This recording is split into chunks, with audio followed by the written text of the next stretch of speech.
नमस्कार, मैं कमलेश कबीर आपका एक बार फिर स्वागत करता हूं इस नए एपिसोड में। आज के इस एपिसोड में हम बात करेंगे राजनीति के चाणक्य की, अमित शाह की। आप सभी को पता होगा, जब से भारतीय जनता पार्टी की जो कमान है वो नरेंद्र मोदी प्रधानमंत्री और अमित शाह इनके हाथ में, या हम कहें कि जब से इन्होंने कमान संभाली उसके बाद में भारतीय जनता पार्टी दिन रात, जिसको हम कहें कि इन लोगों ने मिलकर मेहनत की और आज भारतीय जनता पार्टी जो है वो दुनिया की सबसे बड़ी पार्टी बन गई और सबसे पुरानी पार्टी कांग्रेस पार्टी को उन्होंने सत्ता से बाहर कर दिया। लेकिन इसी बीच आपने देखा होगा अरविंद केजरीवाल की अगर हम थोड़ा सा राजनीति के ऊपर अगर नजर डालते हैं तो अरविंद केजरीवाल ने India against corruption, Anna Hazare का एक आंदोलन था, उसका पूरा चालाकी के साथ फायदा उठाया और फायदा उठाने के बाद में, क्योंकि यूपीए 2 की जब सरकार थी तो यूपीए 2 के सरकार पे सबसे ज़्यादा भ्रष्टाचार के, करप्शन के आज तक के अगर हम देखें भारतीय इतिहास में राजनीति के, तो सबसे ज़्यादा आरोप लगे और उन आरोपों का फ़ायदा उठाया अरविंद केजरीवाल ने। सीधे तौर से उन्होंने दिल्ली में शीला दीक्षित की सरकार के ऊपर हमला बोला, शीला दीक्षित जी के ऊपर बड़े आरोप लगाए और आरोप लगाने के बाद में आपने देखा होगा जनता को विश्वास भी हुआ कि अरविंद केजरीवाल जो है वो इस देश की राजनीति बदलने आए हैं, वो इस देश के लिए कुछ करना चाहते हैं और जनता ने पूरा समर्थन भी किया। हालांकि पहली बार उन्होंने अपनी नैतिक मर्यादा जिसकी हम बात करें वो तोड़ी। जिस कांग्रेस पार्टी के ऊपर उन्होंने आरोप लगाए उसी पार्टी से समर्थन लिया और दिल्ली में सरकार बनाई। वो सरकार हालांकि 49 दिन चली, उसके बाद में वो सरकार गिर गई, या अरविंद केजरीवाल ने गठबंधन तोड़ा और फिर दोबारा से चुनाव हुए और फिर अरविंद केजरीवाल को पूर्ण बहुमत मिल गया। उसके बाद में आप देखोगे कि एक के बाद इनके मंत्रियों ने क्या किया, चाहे वो तोमर की बात करें जो कानून मंत्री थे, उन्होंने फर्जी डिग्री मामले में वो जेल गए। इनके महिला कल्याण मंत्री जो थे वो महिलाओं में यौन शोषण के आरोपों में जेल गए। तो ऐसे करके जो फहरिस्त थी वो लंबी गई और फिर उसके बाद में कोविड के समय अरविंद केजरीवाल ने एक, जिसको कहते हैं कि बहुत ही तुच्छ और अच्छी राजनीति की, और वो राजनीति ऑक्सीजन की तो थी आपको पता ही होगा, लेकिन साथ में शीश महल भी बनवाया और शीश महल के लिए तमाम तरह के जो नियम थे वो नियम कानून जो है वो ताक पे रख दिए गए। बिना वन विभाग की परमिशन के पेड़ काटे गए। लेकिन उससे भी बड़ा था पीडब्ल्यूडी डिपार्टमेंट, जिसके मंत्री थे सत्येंद्र जैन, और सत्येंद्र जैन जो है वो जेल मंत्री भी थे और वो जेल से ही जो है वो अपना कामकाज देख रहे थे। तो जो शीश महल के लिए जो राशि जो आवंटित की जाती है, जो बिल की जो राशि होती है 10 करोड़ रुपए से अगर ऊपर कोई राशि का बिल अगर पास किया जाता है तो वो जो है वो पास होने के लिए एलजी के पास जाता है परमिशन के लिए, स्वीकृति के लिए। लेकिन उससे बचने के लिए 9 करोड़ और 99 लाख तक के भी जो है वो बिल बनाए गए ताकि ये मामला जो है वो उजागर ना हो, और कोविड में शीश महल खड़ा कर दिया गया। और शीश महल खड़ा करने के पीछे सुनीता केजरीवाल। इसके बाद में दिल्ली शराब नीति का जो एक, जिसको कहें कि कथित तौर पे एक घोटाला, आपको पता ही होगा, शराब नीति में जो है वो बदलाव किए गए एक लॉबी को फायदा पहुंचाने के लिए, और उससे जो कमीशन से जो पैसा बना उसको चुनावों में इस्तेमाल किया आम आदमी पार्टी ने। ये बड़े जो गहरे हैं वो, जिसको कहें कि आरोप आम आदमी पार्टी के ऊपर लगे हुए हैं। और जांच चलते चलते आज पहुंच गई अरविंद केजरीवाल ने सम्मन स्किप किए और उसके बाद में आखिर में अरविंद केजरीवाल की गिरफ्तारी हुई। तो अरविंद केजरीवाल 51 दिन तक जो है वो जेल में रहे और जेल में से बाहर आने के बाद में 51 दिनों तक उन्होंने जो है वो बड़े, जिसको कहें कि मनन करने के बाद में, कि बाहर आते ही उनको क्या बोलना है। और जब उन्होंने बोला तो वो बातें बोली जो शायद जो है वो जनता के समझ में भी आती है कि अरविंद केजरीवाल कितनी झूठ बोल रहा है। क्योंकि अरविंद केजरीवाल को जेल में रहते हुए बाहर का कैसे पता, ये बड़ी बात जो है वो सामने आती है। और उन्होंने सबसे बड़ा जो हमला बोला वो प्रधानमंत्री नरेंद्र मोदी के ऊपर बोला, और उनका ये कहना था कि योगी आदित्यनाथ 2024 में जैसे ही सत्ता में आएंगे नरेंद्र मोदी दोबारा, तो योगी आदित्यनाथ को 2 महीने के अंदर जो है वो मुख्यमंत्री पद से हटा देंगे। और इसी तरीके से जो है उन्होंने बड़े, जिसको कहें कि लंबा चौड़ा एक भाषण दिया और लगातार उनके निशाने पर रही भारतीय जनता पार्टी और साथ में नरेंद्र मोदी। लेकिन उन्होंने जो है वो साथ में एक और हमला बोला, और बड़ा हमला जो था वो ये भी था कि नरेंद्र मोदी जो है वो ज़्यादा समय तक जो है वो प्रधानमंत्री नहीं रहेंगे, अगले प्रधानमंत्री अमित शाह होंगे। और उसके बाद में आज अमित शाह ने जो है वो खुलकर मोर्चा खोला अरविंद केजरीवाल के खिलाफ। और उन्होंने सीधे तौर पे ये बोला कि अरविंद केजरीवाल के लिए एक बहुत बुरी खबर है, और बुरी खबर ये है कि 2024 से लेकर 2029 तक प्रधानमंत्री पद के ऊपर नरेंद्र मोदी ही रहने वाले हैं।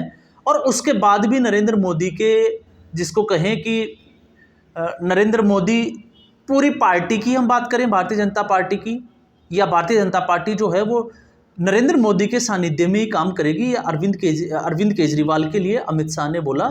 और ये जो है वो अरविंद केजरीवाल की बुरी खबर है।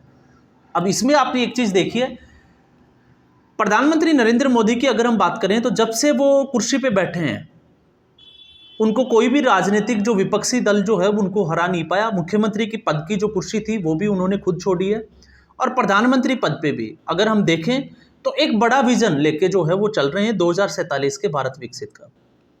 और जब 2047 का वो विजन लेके चल रहे हैं तो अभी अनुमान ये लगाया जा रहा है कि 2029 में भी नरेंद्र मोदी शायद जो है वो रिटायरमेंट ले, क्योंकि इस वक्त अगर हम देखें जब 400 पार के नारे पे भारतीय जनता पार्टी काम कर रही है, तो हम मान के चल रहे हैं कि 350 के आसपास जो है वो भारतीय जनता पार्टी को सीटें मिलने वाली है। और ऐसी स्थिति में 5 साल का कार्यकाल है, और सबसे बड़ी बात यह है कि नरेंद्र मोदी ने 5 साल क्या करना है उसका एक पूरा रोड मैप भी तैयार कर लिया है, जहां विपक्षी जो गठबंधन है वो एक दूसरे के ऊपर जो है वो कीचड़ उछालता था, एक दूसरे के ऊपर जो है वो बड़े बड़े भ्रष्टाचार के आरोप लगाता था। आज वो झुंड बनाकर एक झुंड में आ गए, जिसको हम कह सकते हैं, और उनका सिर्फ एक ही मकसद है कि नरेंद्र मोदी को कैसे सत्ता से बाहर किया जाए। और ऐसी स्थिति में जब प्रधानमंत्री या भारतीय जनता पार्टी विजन की बात करती है तो विपक्ष के जो मुद्दे हैं वो सारे जो है वो गायब हो जाते हैं। और ऐसा इसलिए विपक्ष के मुद्दे, क्योंकि विपक्ष का मुद्दा जो है वो सिर्फ एक ही है इस वक्त, और वो है झूठ बोलना और सिर्फ मोदी को जो है वो सत्ता से बाहर करना। उनके पास कोई विजन नहीं है।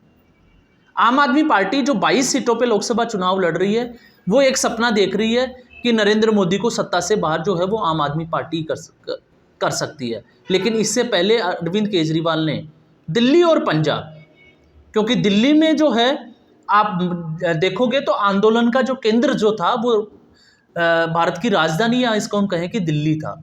इस वजह से दिल्ली में जो है वो अरविंद केजरीवाल की राजनीति का सबसे ज़्यादा प्रभाव पड़ा। उसके बाद में पंजाब, क्योंकि पंजाब की राजनीति में आप देखोगे तो पंजाब की राजनीति जो है वो कुछ उलट है, और ऐसी स्थिति में उसका पूरा फायदा उठाया अरविंद केजरीवाल ने। इसलिए दिल्ली के बाद अगर किसी दूसरे राज्य में सरकार बनी तो वो पंजाब राज्य में बनी।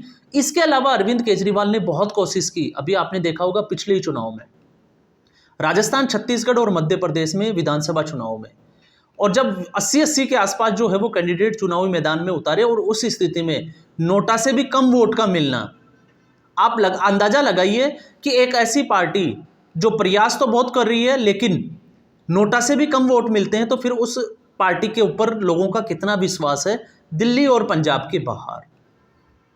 इसलिए अगर आम आदमी पार्टी ये बात करती है कि वो नरेंद्र मोदी को सत्ता से बाहर कर देगी, तो ये थोड़ा सा जो है वो हास्यास्पद लगता है, या हम इसको कहें कि फ्रस्ट्रेशन भी दिखाता है। और यही स्थिति जो है वो अरविंद केजरीवाल के लिए भी हुई। अरविंद केजरीवाल खुद जो बहुत लोगों के लिए, जिसको हम कहें कि एक मिसाल देते थे कट्टर ईमानदारी की, आज उनके ऊपर भ्रष्टाचार के आरोप है और वो जमानत के ऊपर बाहर है। और एक वक्त ऐसा हुआ करता था कि राहुल गांधी और सोनिया गांधी के ऊपर वो जो है जमानत को लेके हमला बोलते थे, भ्रष्टाचार को लेके हमला बोलते थे, और वो बोलते थे कि इनको घसीट के जो है वो जेल में डाल दो, दो दिन में जो है वो सच्चाई अपने आप बाहर आ जाएगी। और ऐसी स्थिति में अरविंद केजरीवाल जब इस तरह की बातें करते हैं तो उसके बाद में अमित शाह कौन से चुप रहने वाले हैं, क्योंकि अमित शाह खुलकर और सीधा बोलने के, आपको पता होगा उनका कोई भी एक आप इंटरव्यू उठा के देखिए, वो सीधे तौर पे जो है वो सीधी बात करते हैं। और जिस तरह की वो बात करते हैं, आप देखा होगा शायद ही भारतीय राजनीति में ऐसा कोई नेता होगा जो इस तरीके से बोलता हो।